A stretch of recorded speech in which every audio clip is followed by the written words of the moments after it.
Dave, it's Yep. all right if people share, but let's try to, again, let's try to keep a theme and maybe share Yep. about the problem from the solution, Okay. things like that. So, Okay.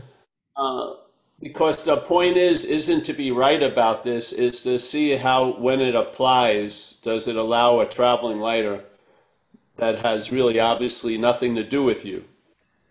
Yeah. And so Yep.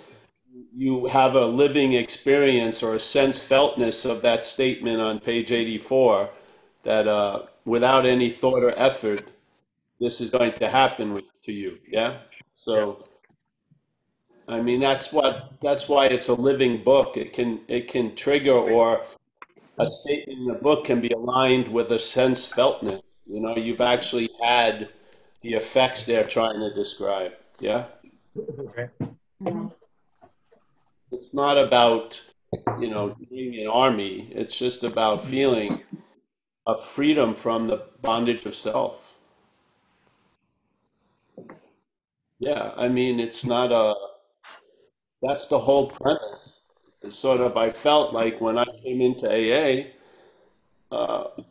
we recognized the manifestations of how self defeated us. We didn't recognize the machinations of self. Yeah, how that seems to become a new norm that very rarely gets investigated, and we'll investigate its manifestations up the wazoo and try to learn why fear is happening and all this and why I have so many resentments, because we're not, the clarity will show you why. And then it'll give you, once you see your role in things, the things you have a role in will change. Yeah. And we have roles in resentment and anxiety and stuff like that. It's not like it's being imposed upon us. In a way, it is, but we have to wait. There's a clarity or an aspect of us that's going unnoticed, or like they said, that unsuspecting inner resource, which is we are that which we hope to become. We are a spirit. Yeah, we are not a thing. There's something moves through all of us that because it's unrecognizable, it's recognized. Yeah. In other words, it doesn't look like David. It doesn't look like Paul. It doesn't look at Michael. But it animates David and Paul and Michael. Yeah. And that one animating principle doesn't have a face, doesn't have eyes, doesn't have a limp, doesn't have a height, doesn't have a weight. Yeah. So it's of no thingness, obviously. Now, if you want to call no thingness equals spirit, go ahead. But obviously, a spiritual nature isn't usually framed as a body or a thing. Yeah, a spiritual nature is ephemeral. It's you can't categorize it or put it in a package. It doesn't fill out a blow up doll or anything. Yes, it's not catchable. It's no thing. It doesn't can't be really thought about, because we would only think about spirit from the idea of being a thing. Spirit, yeah. I would say that's playing God in a way. So, we have ideas of what a Paul, spiritual nature or Paul, a spiritual gift looks like, but I'm not so, again, that's framed as an action figure. If the Sorry. action figure Paul, chilled, yeah, are you on the right Wi-Fi? I think so. Why? It's not going well? It's breaking up It's not again. too bad my end. Okay, maybe it's It's me then. Yesterday he was breaking up, so I want to make sure he's on the It right seems Wi-Fi. okay. Okay, never I mind. think is everyone hearing him okay? Everyone else? Hold on a second. I'm going to Getting a move lot of the. thumbs up. Getting a lot of thumbs up. Okay, sorry, that was me then. Never mind. Change your Wi-Fi, Mikey. Well, not important for me, as long as he's on the right one. Yeah, he's good. He sounds all right. Now where'd he go? Okay. I went to move the modem. Okay, No, sorry. I think It was you're in me, good Paul. form. Never mind. You're in good shape.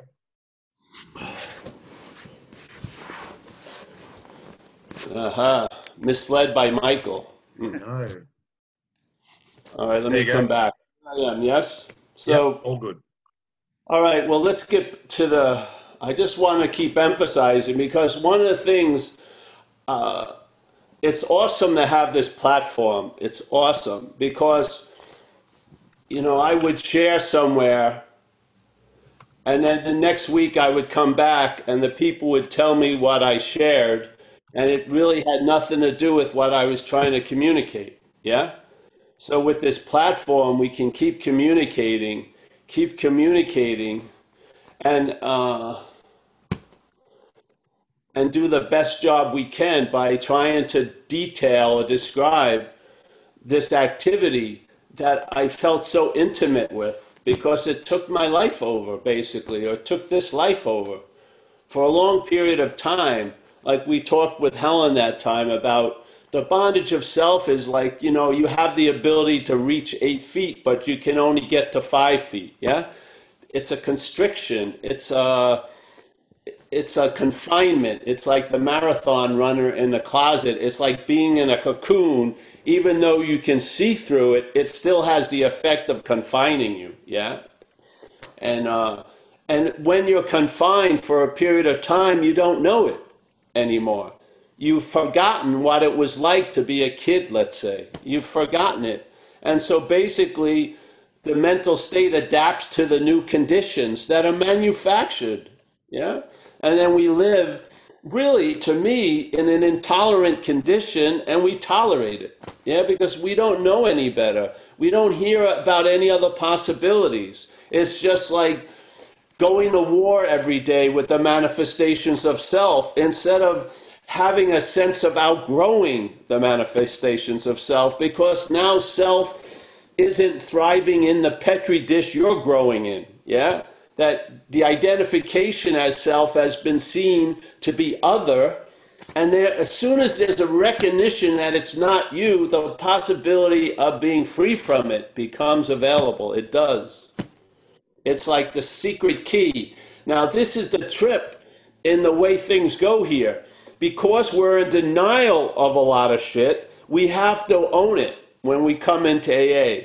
Yeah? So we're in denial of alcoholism, so then we own alcoholism. But there's another phase where you see you're not alcoholism. Yeah? I think there's another phase we're missing. We get to, yeah, we come in and we finally admit to ourselves that we're fucked, that I'm an asshole, and this and that. And then basically that gets established. And now we're a recovered asshole, a recovered this, a recovered that. I think you can move past that. See? Because this isn't a denial of self, it's a negation of self. It's different. A denial of self is a mental condition trying to deny something it really takes to be so fucking real.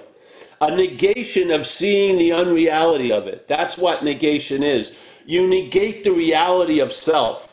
Yeah? You negate it, not deny it, because when you deny it, it has more oomph and more power than ever before. There's a negation of it. So first, I was avoiding at all costs tons of shit. I got into recovery. That stuff finally landed. I made the amends. I did everything I was asked to do to the best of my ability. I owned it. I owned it. And then I saw it wasn't true. Yeah? That's been my experience. That's been the journey. I was in a state of denial, an extreme state of denial. My strategies was to avoid things at all costs. So if I was afraid of confronting someone in Europe, I just didn't go to Europe. That was the answer. I'm just not going to that continent. You know what I mean? This doesn't work. And all this stuff. So I come into AA and I admit all that shit I was trying to deny. I let it all catch up to me. And then in the program of recovery, there's another phase where you finally see what you're not. So you become responsible, and then it turns into an accountability. It's sort of like that thing with my dog shits on the neighbor's lawn. The neighbor calls me, tells me, hey, your dog took a huge shit on my lawn. You better come over here and clean it. Now, I don't feel terribly guilty or shameful because I'm not the dog. Yeah? it's sort of my dog. I'm accountable, but I'm not the dog. So I go over there, I clean up the shit, and then I forget about it. It's not like I ruminate for the next 10 months. Oh, what a fucking, how guilty I am. Why did my dog shit on the, you know what I mean? So there's an accountability that's different than responsibility. Yeah, because I'm totally clear that a lot of the stuff I did while under the influence, I wasn't doing. I was being used as transportation by a fucking parasite because my behavior looked quite a lot like all the other alcoholics I run into. Yeah? And in one of the programs, Narcotics Anonymous, they talk about the 3 parking spaces we basically, a lot of us end up in, which is institution, jails, and death. Now, there's thousands of different cars. It seems funny to me that they all end up at 3 parking spaces. It sounds like we have the same driver, yeah? And that driver is not of us. That's the point. I don't have any problem. I'm not thinking the steps need to be revised and there should be only 8 or 15 or 38 steps. No. The program is completely sound, the principles. I think the exact nature of the wrong isn't being noticed. That's my experience. Yeah? And I'm trying to point out how I see it, because how I see it, you can see it. Because we're looking at the same thing, a foreign pathogen, a parasitical movement, a demonic intelligence, whatever you want to call it, but something truly in a way other than us, taking us over and using us for transportation and expression, and we get left holding the bag after it goes into its little rampage. Yeah. So when I look at the program, I center it on page 64 because it's a very important statement of how to look at the working steps that come after step 3, which is being convinced, which means to believe with certainty. You can read it there's probably more definitions, but one of them is to believe with certainty. What is he saying we need to believe with certainty? That self, manifested in various ways, is what has defeated us. That's what he's asking us. If you're not convinced of that, observe life, do some research, and see if it's true or not for you. It's true for me. So, being convinced, which means a present tense state. I am still convinced that I'm not managerial quality and I'm powerless over alcohol and drugs. That doesn't come up for a debate every year. It's just a fact, yeah? It's a mute point, and there's a huge spaciousness of abstinence, which I really dig. So, being convinced that self manifested in various ways is what has defeated us. Are you or are you not convinced of that? If you're not convinced of that, then we got to look at our lives. We got to look at step 1, yeah, and see what's going on. Observe it, reflect on it. I hope you're convinced of it so that we can move on, because we're going to look at the inventory and therefore all the other working steps from this point of view, that it is self that has defeated us, manifesting in various ways. That's the point. If you're not convinced of that, or you're not even interested in it, there's other Zooms, because this is the whole point of this, yeah? So being convinced that self manifested in various ways is what has defeated us. We will now look at its self's common manifestations. The next paragraph is resentment. What is resentment? From this statement, it's a manifestation of self. Yeah? What are we? Us. We're in the us category, and then there's self. And I believe by being identified as self, we're in the mistaken recognition of its manifestations as our manifestations. I do. And I think it's a fundamental mistake that follows us through the rest of the program. That's it. That's been my experience. It's like a fabricated shadow that follows us from that point on. Yeah? So once again, this is the only point. You can look at inventory as your resentments. There's a lot of ways you can look at it. This is one way that works for me. Yeah, and this is when I'm working with people, this is how I attempt to direct them. Let's see the manifestations of self in one's life so we can recognize it by its manifestations. So when they start coming up, we won't call them ours, we'll see it as self's. Yeah?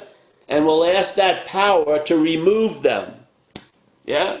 And something that you're not can be removed. Yeah?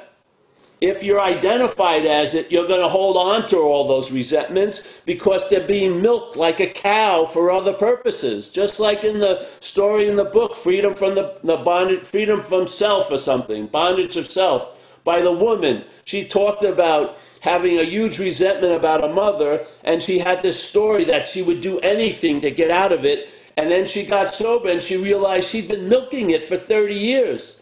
It gave her an excuse for all the failed relationships, not finishing college. She was using that, something in her was using that resentment. It had no interest of getting rid of the resentment once whatsoever.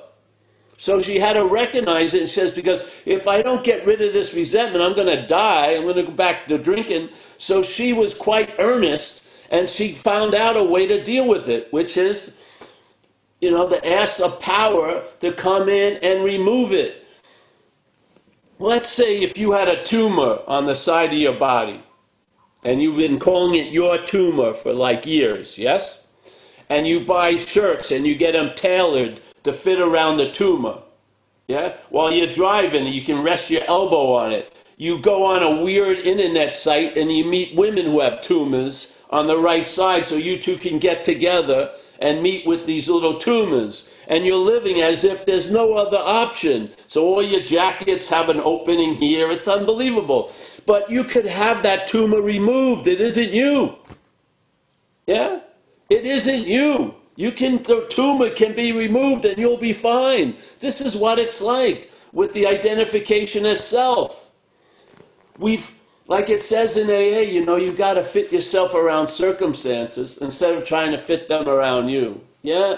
Well, I'm telling you, we've been fitting ourselves. We've been fitting ourselves around self a long freaking time. And all it does is make our life smaller and smaller and smaller.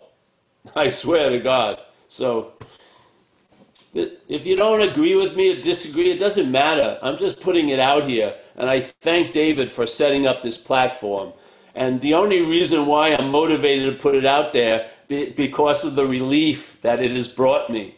And I got a feeling what's driving you crazy is the same thing that drove me crazy. So I feel very confident of providing this message to other tribe members. Yeah?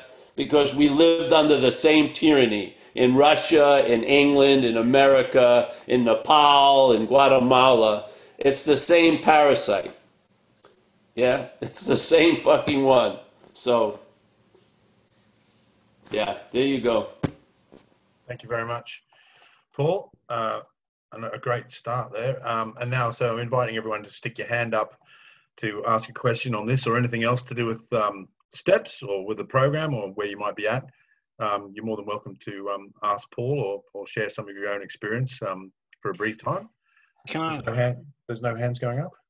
I'll put my hand up. Oh, who's that? G! Mate, I'm going to have to turn your video off. I think you're stuttering. I'm just going to turn your video off just in case, okay? Okay. All right. Go for it. G. I've got a question, Paul, and it's nothing to do with anything you just shared, because I agree with everything you just shared. So I just heard Dave said if it's to do with anything else, then you can just ask. I've got a question. It's a pretty rude question. So I'm going to try and word it in the radio edit version. So, I've got this girlfriend, and what it is, Paul, she's very good in one department, but we end up arguing over the most stupidest things, like her personality. I don't know.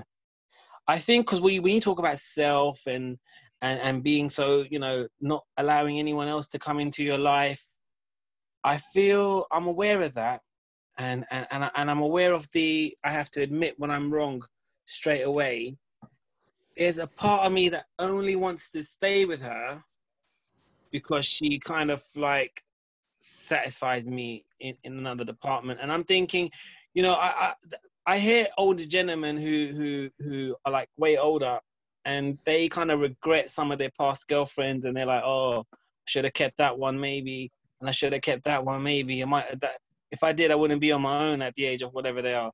So I'm thinking I might just keep this girl. But at the same time, I Oh my find God. her, so. I find like today we had an argument because she was talking about That's so generous of you, G. Yeah, wow. An argument. yeah, What a surprise. That's very generous of you to keep that girl. Yes, yeah. you must be profoundly grateful for that.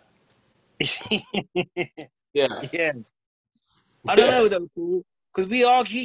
We have an argument like every 2 weeks, Well, without this is fail. something, G. This is something you should talk with your sponsor about. Yeah, and then maybe do an inventory on it. Look at your resentments, what you call yours. Look at resentments and fear. I would say it has a lot to do with anxiety. And that you're managing the show, which is the third step. Why don't you just bring it to the steps? We're in this program. That's what that's the direction, so that you get AA's answer before your answer. Yeah, because your answer is part of the problem. So before you talk like this to us, do an inventory and then share that with someone here, and then you can talk. You'll probably won't have to say much after the inventory because True. more will be revealed. Yeah, Yeah. yeah. So if you're, I'll tell you, there's a part of the book if no one minds. Because a lot of the stuff that's said in the book, I lived my first few years of sobriety. So there's this one is you make a decision based on fear or self that later puts you in a position to be hurt. All right? Incredible statement. I lived that. So I had an apartment in Haight-Ashbury. And it was a pretty nice apartment, and my roommate was moving out, and I didn't think I'd have any trouble finding somebody. But I started to look like I couldn't find anybody, and it was getting close to the next month, and I didn't think I could pay for the whole apartment. Yeah, so there's an anxiety there. Yeah, right there. So I was looking around to find someone to get in that room, and so there was a guy that met in AA who was in a program who I didn't really like, and he needed a place to stay. So I thought, oh, I'll get him in, and there's my problem solved. He'll have half the rent. And so I made that decision based on that self, that fear, let him in when I knew better. And so he moves into the other room, and it's going on, and then he's going out with a girl that he met at the rehab. Yeah. And so now he doesn't have a phone. So this girl's calling me up like 3 in the morning drunk to talk to the guy. Because my name is Paul and his name was Paul. And so that starts to sort of irritate me a little bit. I'm saying, hey, I'm not Paul, the guy you're trying to talk to. So then I go into his room because he disappears, and I find all these pint bottles of vodka all over the place. And then I get a call from him. It sounded like he was calling me from one of the rings of hell. You know what I mean? He's like garble, and I could hear like demonic voices in the background. He was holed up with this lady in some house in the East Bay, and he wanted me to help him. And so I did something that it's not just suggested to do. I went there to get him without getting someone else to go with me. So I go there, the front door's open, and I hear all this screaming in the back. And I call, and it was like echoing in hell. I'm going, Paul, I'm here, come on out. 5 minutes later, he drags himself out. He only has one shoe on. So I have to send him back because I'm not going into the house. I get him, he gets his other shoe. I drive him to the detox. I never see him again. Yeah? Now, a couple of months later, someone calls me, and she goes, I'm looking for Paul, Kathy's old boyfriend. And I said, no, Paul, I haven't seen him in a while. And he says, I just wanted to tell him that Kathy died. She overdosed. Yeah? So this whole thing happened, making a decision based on self, yeah? Based on anxiety that I'm not going to have enough money to pay for the rent, so I got to get any fucking body in here. This is what happens, yeah? So look at your inventory, you look at the relationship through the lens of the inventory. You want to have sex, let's say, but you think she's a drag on all the other areas, and you're figuring, I think I can pull this off. I'll just mute all these other areas and just enjoy the sex. Bro, that's called managing. Yeah? And it's going to happen exactly what happens.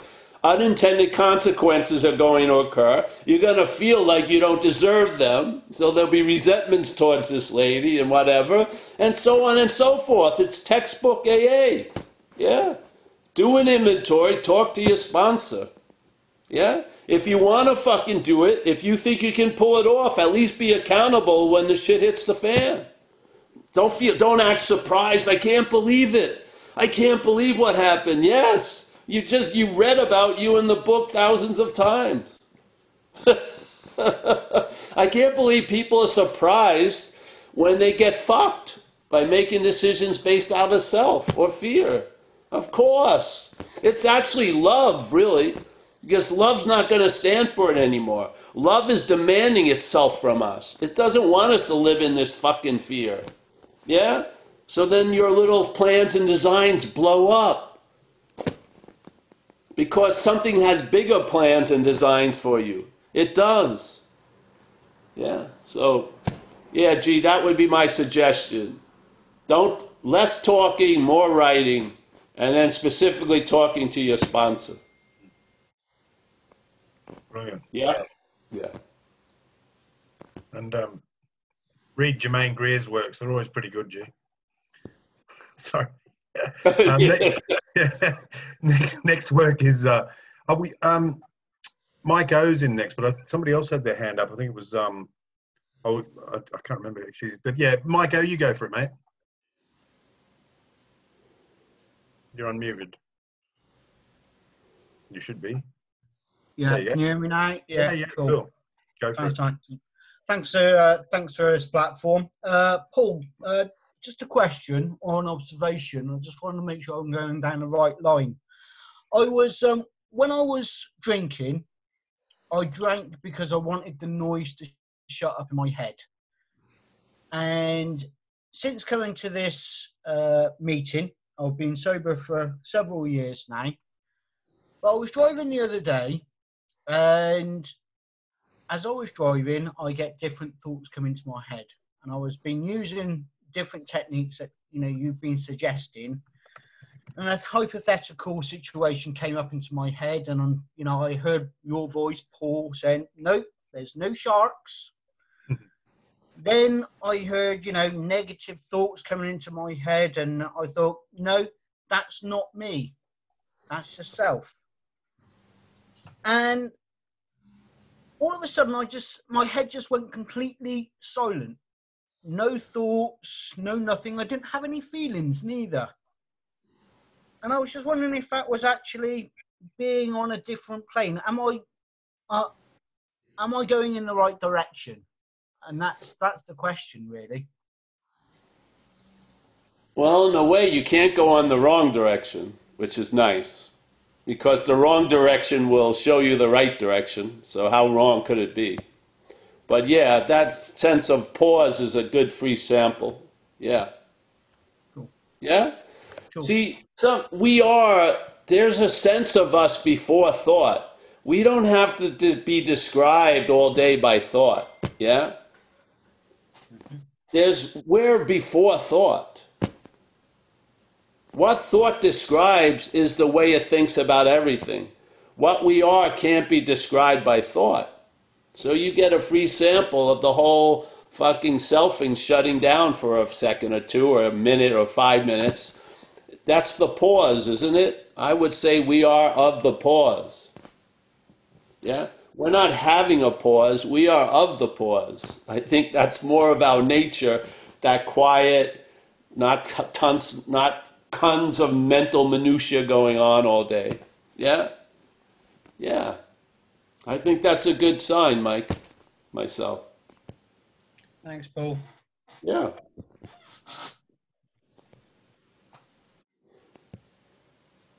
Everyone has a sense of pause, yeah?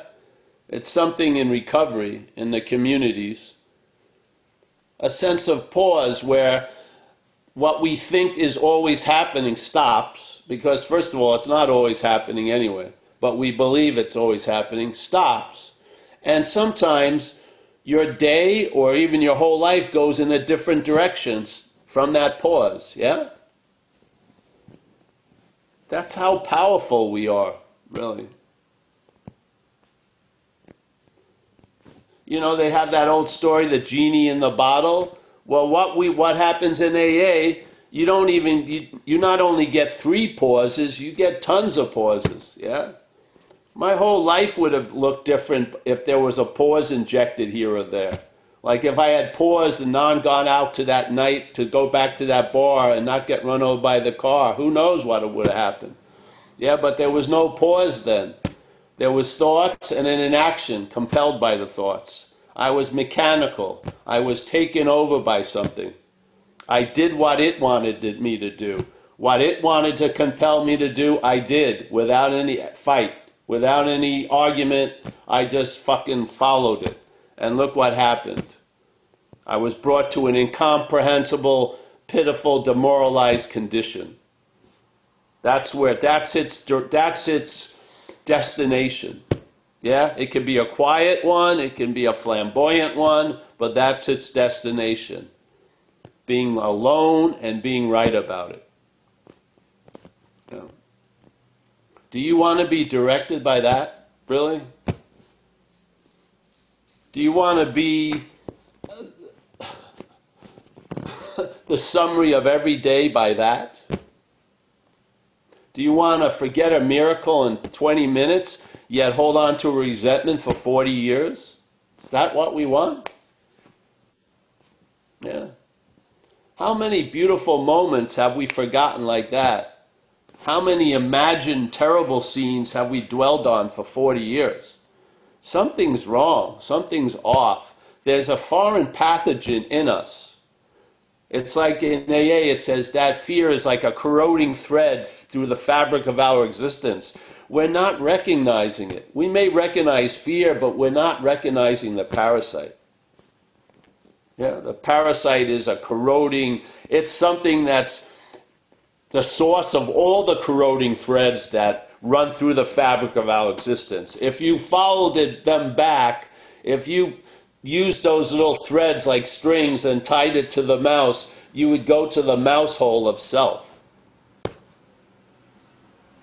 So, there is perhaps there's a better way, trusting something infinite instead of finite. If you don't know what trusting something finite looks right now, it's having a lot of faith in the thought system, where the problem resides. That's where it is. The AA program is moving that faith because we can't.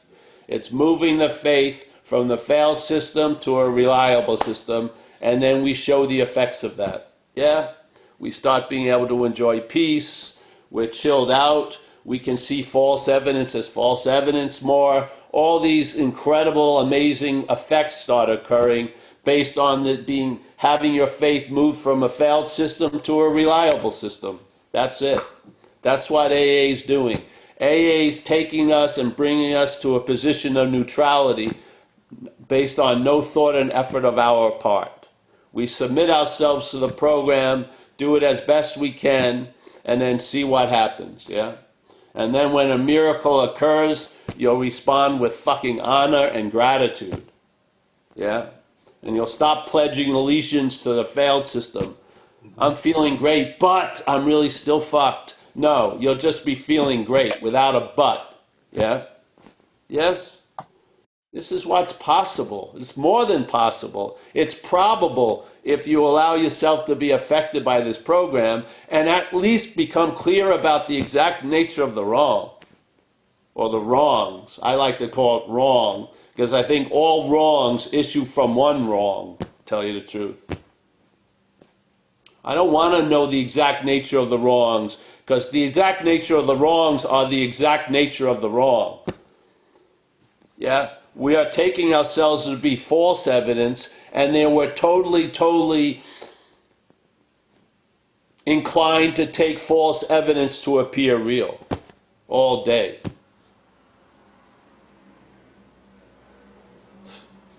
How are you going to get out of it if you keep calling it you? How? How? Drugs didn't work. I shot cocaine up in my neck to get out of it. That didn't work. Do you think being nice to it is going to work? No, it isn't.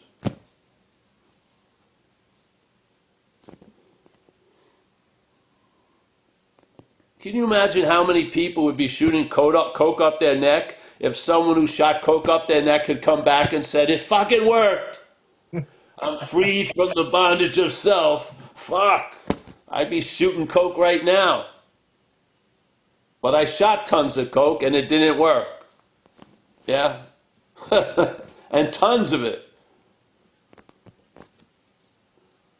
Something's wrong. We're trying to get out of self as self. Don't you see it? Why does everything fail? Every attempt we try to do seems to fail in the long run because we're trying to get out of self as self. That's the answer. Yeah? Oh no, I beg to differ with you. My whole life as Paul has been trying to get out of self. Yeah, because you don't know Paul is AKA self. Yeah? The feeling of Paul is manufactured. It's self. And I'm caught in the statement, self can't get out of self. I mean, what happens? You run into the wall with drugs, the self just pulls back and tries to ram it with spirituality. It doesn't work. It's not like you didn't do enough. There's never enough that you can do for it to happen. There isn't. You can meditate 18 hours a day and it's not going to happen. Yeah? You can't escape you as the you want to escape from. You'll still be there. It's something you have to have a rude awakening about and a sober assessment about. It's such a joy to realize you're truly outmatched and surrender. Yeah. And allow the power that is power to change things. Yeah. Perhaps there's a better way. Trusting that power. Yeah. How do I trust it? By not trusting the fucking other thing, really. By not listening to the false evidence, I'm responding to true evidence, yeah? And your life will show it over time. You'll travel light and you'll be put to service and tons of stuff. Yeah. So. Brilliant. Oh, thanks very much, sir. That was awesome and good to see you here. The next one's from Stuart, who had his hand up originally, but I think he must have lost his signal, but he's back in the room. Hey, Stuart, I've unmuted you there, mate. Oh, brilliant. Thanks. Yeah, my battery went. Sorry about that. I missed half of the talk because my battery just died on me. But I just wanted to come in and connect. So, Paul, I've heard you a few times, mate. Obviously, I didn't get all tonight, but the first time I heard you, you said things that, I totally get and that I haven't really heard many people talk about, although I've been aware of those things myself. Some pretty good stuff. But just when you were sharing there about the cocaine and that, and God, I've been into spirituality for a long time, since the early 90s. And I'm a drug addict, I'm an ex-drug addict, ex-alcoholic, or recovered, however you want to say it. But I got 2 years in, around 2005, and I got myself into some circumstances. I didn't know anything about alcoholism, drug addiction and things like that. I just, I felt I needed something, to change the way that I felt. So I picked up, and with 2 years of like solid training, Buddhist meditations, all that Tai Chi yoga, and all sorts of stuff, physical exercises, my diet was right and everything. I proper crashed, you know, and it was booze, heroin, and alcohol, you know, and I ended up in hospital that night. I lost sight in both eyes with an attack of acute glaucoma, and you know, I'm still blind in this eye, practically completely blind in one eye, you know, today. But I also got another illness which was undiagnosed for 8 years, and it's been the biggest thing I've had to deal with, you know, in my recovery, you know, journey. It's like mega painful. 50% of people that get it commit suicide within the first 2 years of having it, and the only solution that I could find was crack cocaine and heroin. That's the only thing that could deal with the pain. So I've gone straight back into addiction, and you know, massive habit. You know, of course, because I've got the habit, I've got to start dealing, you know, to sustain my habit. This went on for a few years, and it just got to the point where, you know, I had to stop. And, you know, it was really difficult, but I did it. You know, I did it. I thought I threw the towel and let go of the corners, and I surrendered, you know, put myself in God's hands. And, you know, that's when my, you know, recovery really started. You know, I got a sponsor in that, and I worked intensely with him, you know, for about 18 months. I got involved with AA, you know, and I did everything that was suggested, you know, meetings, sponsorship, service. And, Right. you know, I'm coming up 8 years now, but I've still got the condition, you know, if you want to know, it's trigeminal neuralgia, major pain, but I'm meds free now as well. I have to live a real disciplined kind of way of life. You know, you know, it's pretty normal for me to live like that now. But I still have, you know, this pain. And do you know what? I think the pain, right, is one of the best guides I've ever had in my life. You know, spiritual guides. It's guided me, you know, and it's kept me centered, you know, kept me God-centered and focused. But it's great listening to you, mate, and I will be coming on some more meetings because I like what you say. So I don't want to take up too much time. So I'll leave it there. Thank you. Cheers, mate. Thank you, Stuart. Yes. All that's behind you now, Stuart, eh? Yeah. There you go. Great. Thank you very much. Just at this juncture, just to have a quick plug. I didn't get it at the start. I had put it in chat that Paul does hold 2 other kind of meetings that are less recovery and more on the, I don't know how you describe it, satsang, spirituality, non-dualism, which is very, very good. I highly recommend that. I go to that pretty regularly. And the next one's on Saturday at 1:30 Pacific time, which will be, what's that, 4:30 Eastern time in the US and 9:30 p.m. in the UK, 6:30 a.m. in Australia. That's at zenbitchslap.com at the Zoom room. So just go along to that, to his website, to Paul's website, where you'll also find loads of his videos and a lot of his recovery books, which I highly recommend if you've never been and read Paul's books. And I really, really recommend you can do that because they're fabulous. So yeah, and with that little plug there, I'm going to Leah. Hey, Leah. Hey, Paul. I'm so grateful to be here today. You know, I plan on not missing any of these for the foreseeable future. I'm trying to wrap my head around it, and just wrote down some notes that I intellectually get this.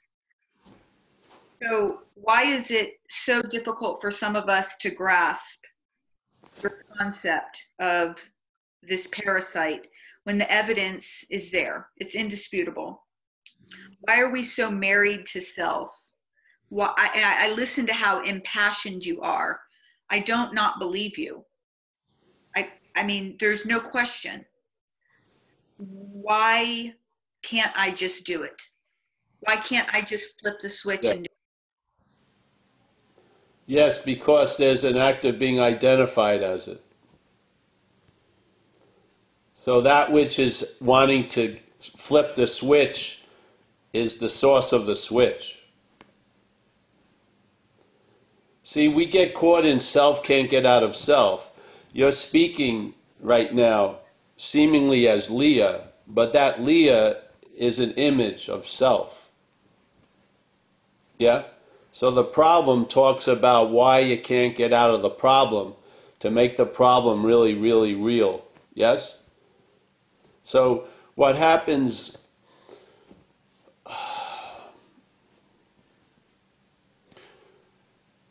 there's in the big book, there's a statement in A Vision for Us, A Vision for You, that this power is going to constantly reveal to us more, constantly, meaning constantly. In other words, constantly. It's always available at all times, obviously, yeah? Something that's constant is always available at all times. So this power is constantly revealing to us more and more. And in my feeling, what it reveals a lot to me is more of what I'm not, yeah? So I recognize more fabrics of my existence as being, instead of, let's say my existence is cotton, I keep recognizing more rayon and polyester fabrics, yes? Yeah? Yeah, so, and then that power, this life changes that, removes the polyester and the rayon, puts them to better use, yeah? They're much better used to be something other than me. So most of us, if we're been habitually driven to listen to the mental state, yes, the thoughts, the narration, the memories, the interpretation of perceptions, we're in a condition that's captured by the statement self can't get out of self. We're recognizing self, but we're recognizing self from self. Yeah? Yeah? So we recognize the thief, but we don't realize the policeman is also the thief. Yeah? So basically, I'm just putting it out there. You don't have to get it. Something already knows it. We're just triggering that. Yeah? Like we say, you're here, knowing it or not, you've been served the spiritual subpoena. Yeah? Don't worry. This is going to work on it. Yeah? And more will be revealed about Leah, and you'll see more of what you're not, and therefore find out more of what you are. Yeah? Instead of trying to find out more of what you are from what you're not, you'll see more of what you're not from what you are. Yeah? And then you'll recognize the supreme wisdom of self can't get out of self. It's unbelievable. It's the perfect description of most addicts and alcoholics' lives. We've been trying to get out of me as me. Yeah, we recognize the one me as me, but we're not recognizing the other me. We're calling it Paul. And Paul, aka me, wants to get out of me. And that's what's not working. Yeah? Self can't get out of self. See what happens. Keep coming back to these talks if you like. In Yeah, don't practice, worry.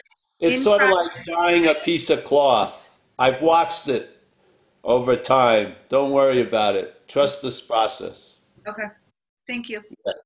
We're not putting anything in there. There's something, it's already there. We're just trying to trigger a suspicion of an inner resource that's now unsuspected. That's all. So it's not to be assumed that. So I think I'm watching you and I'm wanting to get where Paul is like this. No, that has nothing to do with it. Paul is a messenger. Paul has got his quirks and fucking blind spots and blind sides. But Paul, all of that lives in a field of acceptance that was never available for Paul from Paul. Somehow it's available. The message is the key. You don't take the eye off the ball. The ball is the message, not the messenger. Yeah, yeah. The messenger, you know, the hose has a lot of crimps. It's the water, yeah? The water is what you want. The hose is just useful. That's all. Yeah, yeah. There's a thing in AA that you suddenly realize that something's doing for you what you can't do for yourself. That just gets expanded, yeah?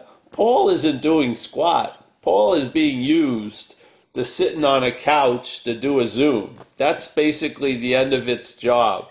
and then something comes through, yeah, that wants to communicate to itself, that's appearing as Leah and Stuart and Kurt, but all not of Leah or Stuart or Kurt, but of spirit, yeah? So the spirit is attempting to communicate with itself. It has to go through this giant block, which is appearing as Stuart, Leah, Kurt, and Paul, because Leah wants to get the message that it's not really invited to. Yeah, Leah will be an expression of the message. It will even observe the effects of the message, but Leah can't get the message. That's the beauty of it. So that's the whole point. So you've been served a spiritual subpoena. Leah will try to not go to the court date, but the spirit is happily going to go to the court date. Yeah, it is. The spirit, the mental states will say, you never went, but it's already done. Yeah, you are what you're looking for. Yeah, already. Just see what's looking for it may not be you, really. That's the whole point.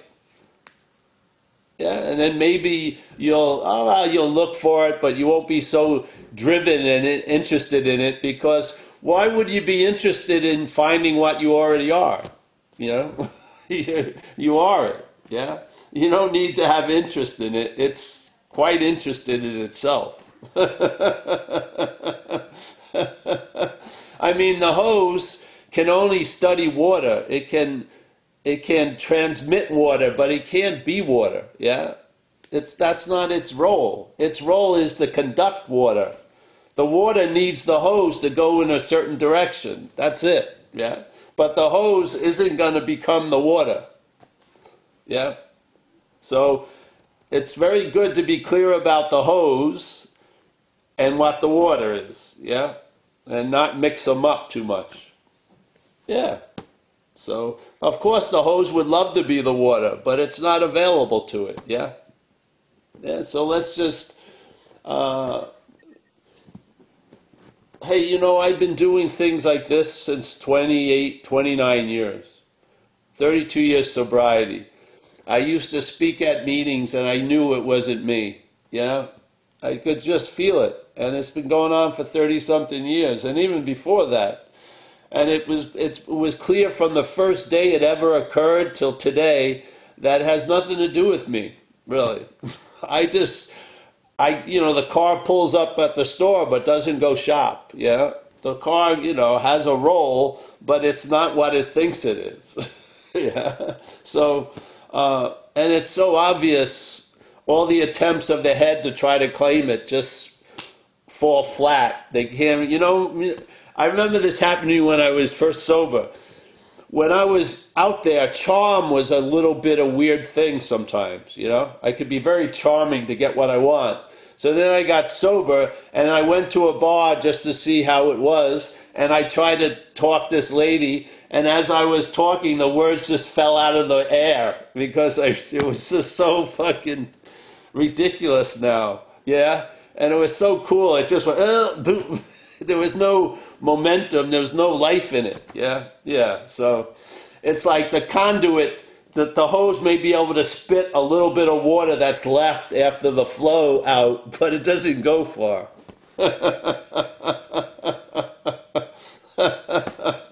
So yeah, it's just an idea. I'm just sharing it with everyone, yeah? I'm just sharing it. It's not mine.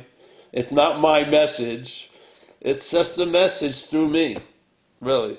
Let's put the primary point is on the message. The messenger is just, what I mean?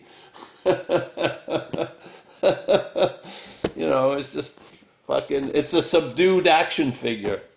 Yeah. It's had many, many sober assessments of its dimension and its size and its purpose and its meaning. So it's almost has lived under forced humility for quite a while.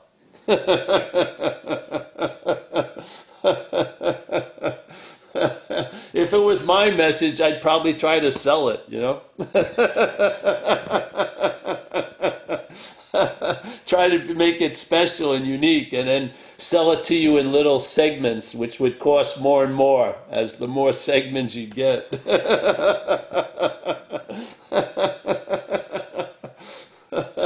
The message has a different response, yeah. Yeah, so even though I make money, the non-duality, which is nice. My whole life of non-duality as a inviter has always been based on donation. Never a subscription, no retreats, nothing. Just if you like it and you get something out of it, far out. You know? And I've been taken care of for 30-something years, really.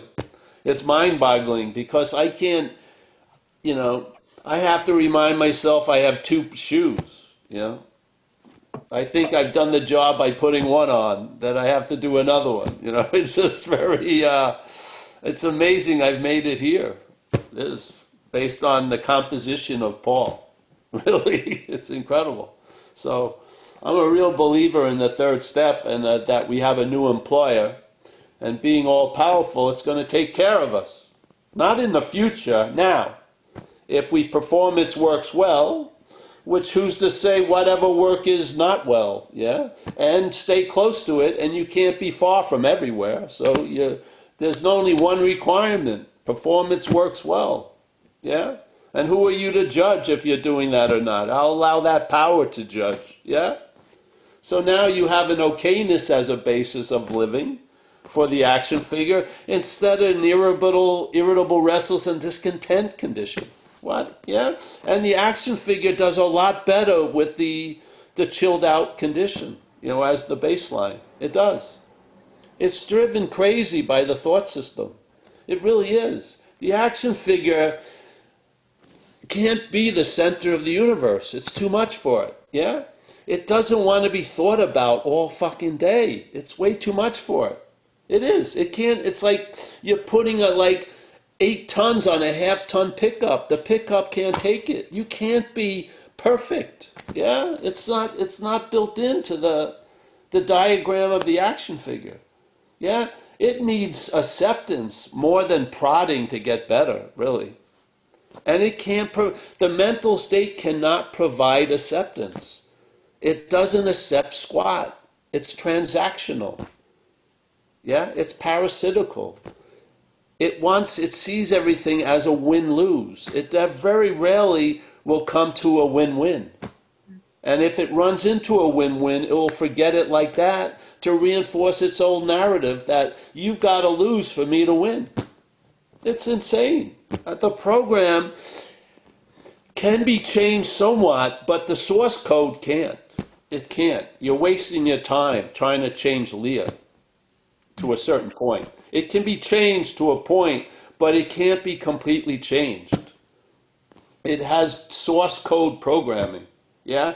And that when you reach to that level, there's acceptance. That's what's necessary, acceptance, yeah?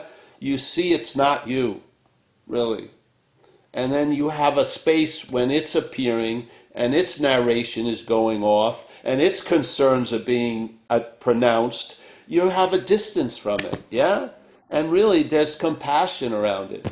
It's a machine that can't get out of itself. And yet, its basis is to try to do just that. It's, it's really, it's mechanical. It's not like volitional. It's just, that's what it does. Yeah? So, I find with most people, the biggest hook most people are on are their own hook. They're the slave driver. They think they've got to get better as something that can only get so much better. Yeah, it's not. This is not going to be a chariot to the gods. It isn't. That's not its job. Yeah, its job is an expression and an observation. Really, that's how I see it. It's an incredibly expressive. Yeah. You can express by what clothes you wear. You can express by your humor. There's tons of expression, yeah? You can express by a look. You can express by holding space. Tons of things. It can express gratitude and honor and and you know, the loftiness of principle. It can do all that, but it can't be free from itself as itself. It can't. It's impossible. So let's get on with it. Yeah. Let's see that I'm not that which is trying to get out of that. Yeah. And maybe you'll be in a place before wanting to get out of that. You'll be in a place before the drive to get out of that. Yeah. Yeah. To me, that's the spiritual condition. The spiritual condition is the prior condition to all other conditions. It is. It's not something you arrive at. You've never left. The journey isn't starting from you and arriving at spirit. The spirit is before you. You're already here completely. Yeah? Now, taking a journey as what you're not can be valuable because the journey will fail and then you'll be left with your own devices and you'll realize they're not your devices. And you will be what you've been looking for, just like that. You will be that which you've been looking for, just like that. And when it tells you it's always been that way, always. It's never not been what you've been looking for. It has never not been that. Yeah, it's incredible. Yeah. And then the appropriate response is acceptance, chilled outness. Yeah. All right. So today I'm gonna look for a lot of shit. I just changed the tire on my bike, so I was looking for some tools. But I'm not gonna look for what can't be found. I'm not. Yeah. I am that. I am that. Yeah. So the spiritual looking and all the spiritual fucking glasses to me are a form of blindness, really. So that's it. Okay. Happy you're here, honey, and hopefully I'll see you again. Thank you very much, Leah. Yeah, yeah. Lovely. So, final question of the evening. I know Kurt's been hanging on. Kurt Zimmerman. Hey, Kurt. Hey, buddy. Hey, How are you? Paul. Yeah, it's funny. It's almost like a present state condition that needs to happen in the future, right? Yeah. Yeah, and And you it know, will be. And it yeah, will be happening in the future because the future will be a present sense state condition when you arrive there. well, you know, my question was, it was back to that love where you said it's really love, you know, and I say sometimes to people, I say this isn't happening to you, it's happening for you, but it's the two yous are different. It's not happening to you, that imaginary identification, but it's happening for the real you. Yeah. Yeah. So I tied that kind of to your, when you said, no, it's really love, you know, I wanted you to talk on that a little bit, but I know we're running out of time. Well, it's sort of like how through observation, a lot of most people in recovery don't do it out of virtue. They cannot not do it. I mean, to me, I was successfully avoiding tons of amends. And as soon as I got in the program and arrived around step 8, I started running into all these people that I had been successfully avoiding for 12 years and shit. Yeah? Now, that looked like it was happening to me, but it was happening for, yeah? So that I could come out. Yeah? So the action figure has great faith in its strategies, which not the mental state, which was to avoid at all costs. You know, it still wanted to go down with the ship, but love or the higher power of the program wouldn't let it happen. Yeah, I was willing to drown in it. I was willing to overdose. Seemed like it. I was willing for a lot of shit, and yet something had a different plan. So I believe a lot of times where you see, oh no, change is coming, it's just love demanding itself from you. You're trying to withhold it in a weird way, and it just won't let it happen. Yeah, it doesn't take the mechanical feelings into consideration. It's just gonna go right through the gears and the nuts and drag it out. Yeah, and I've been under the operating table long enough of the program to realize just don't get up, don't play doctor, and things work out really well. Yeah. I don't point anything out. I'd like this to be removed. I just recognize shit, bring it to step 6 and 7, and then there you go. Yeah. It's sort of like the garbage man. Like they came this morning or yesterday. I didn't stay up the whole night before looking to see if they were coming. I just have faith that they come and take the garbage.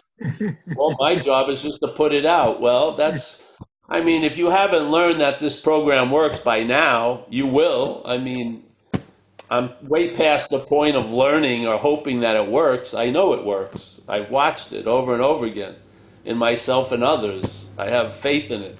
So, yeah. So, yes, Thanks. I like the way you see things, Kurt. So, yeah, Thanks, keep Paul. sharing away, bro. Yeah, good seeing you. Linda, Thanks good to for see you. doing this. Oh, yeah, it's a pleasure. I mean, yeah, it's a pleasure. Okay. Alrighty then. Thank you very much, Kurt. Thanks, Ed. And Paul, over to you, mate. Do you want to say your goodbyes? Yeah, I would. Is there any other question? No? I think we're all blank there. I think it's Everyone's blank. yeah.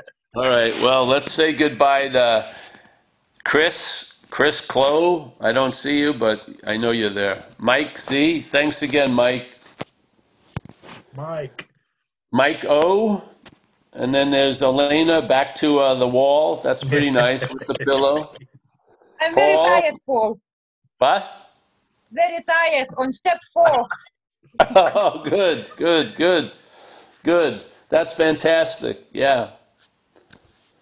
Paul has got a nice shirt on. All right, yeah. He's upping the game. All right, Paul. I'm going to bring out the heavy shirts. Yeah. We got Dennis. Dennis, have your son call me if he likes. If he doesn't, then, whatever. Yeah. Vicky, nice to see you, Vicky. Rob, thanks a lot for the share the other day. It's working for you, yeah? Fantastic. So freaking happy about it. All right, let me go to the next one. We got Walter. Walter, nice to see you there. Mandeep, nice to see you, Mandeep. I don't know if this is your first time. Pleasure to have your company. We got Mika. Mika or Micah? Mika. Micah? Mika. Nice to see you, Mika. Yeah. We got Zoe. Zoe's doing well. I have a feeling she must have walked from the bed to the chair, so she's been healed. Woo-hoo. Roy Burr. Yes. Nice to see you, Roy. We got Jim and Trish. We got Jim. Trish is missing, but tell her we say hello, Jim. We got Helen. Helen, subdued. All's well. Yes, Helen. Yeah. We got Therese. Nice to see you, Therese. We got Kerry. Pleasure, Kerry. We got Andrew. Andrew from Ontario, Peterborough. Woo! I miss Peterborough. G, my main man. Do that inventory, G. Mm-hmm. Please, yes. Kurt, share it with your sponsor. Kurt. We got Dale. Stewart Blow. Stay away from the blow, Stewart. We're going to call you Stewart Blown. Yeah, you're fucking blown out already. Yeah, just remember. We got Barbara and Roman, my favorite people in Germany. Not that I know that many Germans, but you two are my favorites. They're doing some German exercising.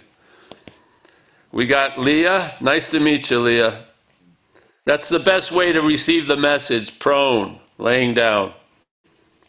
It's a good way. Michael Stacy. Michael has digested the message. That's good. He's now regurgitating it to others. Mickey, very nice to see you, Mickey. Keep holding the fort up. David, thanks again, David. David, we're going to do, we'll talk to you afterwards or something, sooner or later. Okay. We got Michelle. Nice to see you, Michelle. We got Beatrice. Beatrice, yes, is kicking some ass. I know that. Yeah. Ria, nice to see you, Ria. I think it's Ria. Tofa, very nice again to see you, Tofa. We got Mark and other people that are not going to show their faces. Johans just appeared again. Nice to see you, Johans. And everyone, thank you so much for having us. And again, go to Zen Bitch Slap. There's lots of the talk. You know, all the links are there. They're all Pacific California time. And join us if you like, okay? All right. Thanks, man. Thanks, Dave. Thanks, All right, Mike. mate. I'll give you a call Say later hello on. to Daz for me. Is Daz all right? He's David? fishing. He fell in the drink the other day, actually. So make sure you give him a bit of a rev about that. When you All right. Don't worry. I got a skid already for him. Good. Yeah. All right. I'll see you. Paul. Bye. All right, mate. Good to meet Thank you. you, guys. guys. See you later, everyone. Thank Take you. care. Okay. See you next time.